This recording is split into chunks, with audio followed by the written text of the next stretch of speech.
Hi everyone, welcome back to my channel economics.com. ഇന്നത്തെ ക്ലാസ്സിൽ discuss ചെയ്യുന്നത് ഒരു ക്വസ്റ്റ്യൻ പേപ്പറാണ്. ഇൻ്റർമീഡിയറ്റ് മാക്രോ എക്കണോമിക്സിൻ്റെ ഈ വർഷം ആദ്യമായിട്ട് നടന്ന ക്വസ്റ്റ്യൻ പേപ്പറാണ്. 4th സെമസ്റ്ററിൽ BA എക്കണോമിക്സിൻ്റെ പേപ്പർ. അപ്പോൾ നമുക്കൊരു പേപ്പറിന് 70 മാർക്കിനാണ് വരുന്നത്. 3 ഭാഗമാണ്. Section A, section B, section C, അങ്ങനെ 3 പാർട്ടായിട്ടാണ് കൊടുത്തിരിക്കുന്നത്. അപ്പോൾ നമുക്ക് ആദ്യം എ സെക്ഷൻ നോക്കാം. All questions can be answered. Each question carries 3 marks. Ceiling 24 marks. അപ്പോൾ ഇത് നമുക്ക് 3 മാർക്കിൻ്റെ ക്വസ്റ്റ്യൻസാണ് വരുന്നത്. എല്ലാ ക്വസ്റ്റ്യൻസും അറിയുന്ന എല്ലാ ക്വസ്റ്റ്യൻസും അറ്റൻഡ് ചെയ്യാം. ഇതിൻ്റെ സീലിംഗ് എന്ന് പറയുന്നത് 24 മാർക്കാണ്. ഒന്നാമത്തെ question, explain the equation of exchange in the classical quantity theory of money and its components. രണ്ടാമത്തെ question, describe the main determinants of equilibrium output and employment in the classical model. 3, state the equilibrium conditions in the simple Keynesian model and explain it briefly.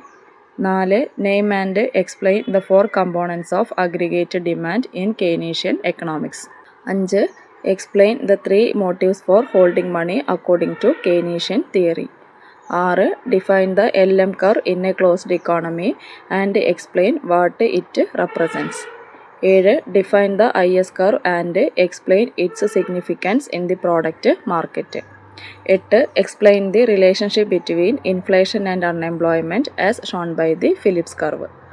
9, what is wage rigidity in the labor market? Explain with a reason why it occurs.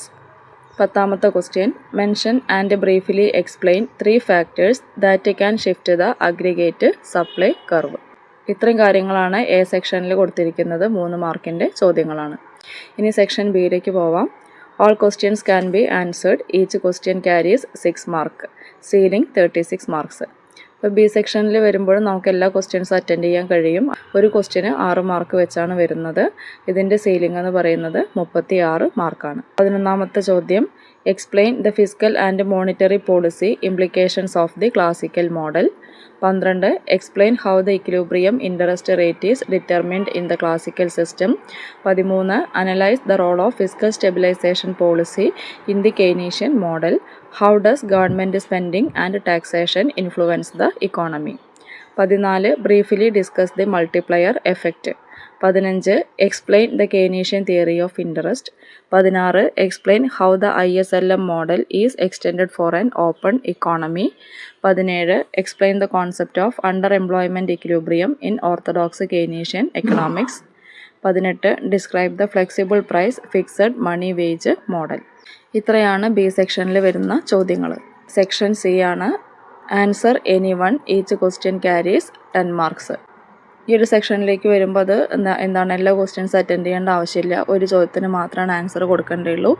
S A question ആണ്. 10 മാർക്കാണ് വരുന്നത്. 19ാമത്തെ ചോദ്യം, explain how the IS and LM schedules are derived and discuss how their intersection determines equilibrium output and interest in the product and money market. Briefly mention what can cause the curve to shift. 20ാമത്തെ question, compare the classical and Keynesian views of labour supply and explain the concept of wage rigidity in the contractual view of the labour market. അപ്പോൾ ഇത്രയാണ് intermediate macro എക്കണോമിക്സിൻ്റെ question പേപ്പറിൽ വന്ന ചോദ്യങ്ങൾ. കാലിക്കറ്റ് യൂണിവേഴ്സിറ്റിയുടെയാണ് അപ്പോൾ exam കഴിഞ്ഞത്. ഇനി ഏതെങ്കിലും യൂണിവേഴ്സിറ്റികളുടെ എക്സാം കഴിയാനുണ്ടെങ്കിൽ ഈ ക്വസ്റ്റ്യൻ പേപ്പർ വെച്ച് പഠിക്കാവുന്നതാണ്. താങ്ക്